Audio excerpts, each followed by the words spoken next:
அறுபடை வீடழகா அஷ்ட ஐஸ்வர்யம் தரும் முருகா அடியவர் குறை தீர்க்கும் வள்ளிமயில் சிவக்குமரா பக்தர்கள் மனக்கோவிலில் குடிகொண்ட சிரகிரி வேலவனே மலையேறி நின்ற முருகா சரணம் ஷண்முகா ஆனந்தம் நாளும் தழைத்திடவே வரம் தரும் வடிவேலனே வள்ளி குஞ்சரி மணவாளனே அண்ணாமலை மைந்தனே அண்டினோர்க்கு அபயமே முருகானின் கமலப்பாதமே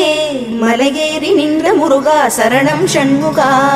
பாட்டின் பொருளானாய் பண்ணின் இசையானாய் ஆதிபழனிநாதனே காணும் கண்களில் காட்சி தந்த சிரகிரி வேலவனே அகம் குளிர தொழுது வந்தோம் சென்னிமலை ஆண்டவனே மலையேறி நின்ற முருகா சரணம் ஷண்முகா ஆனைமுக சோதரனே அழகனே சங்கத்தமிழ் முருகனே கூர்வேல்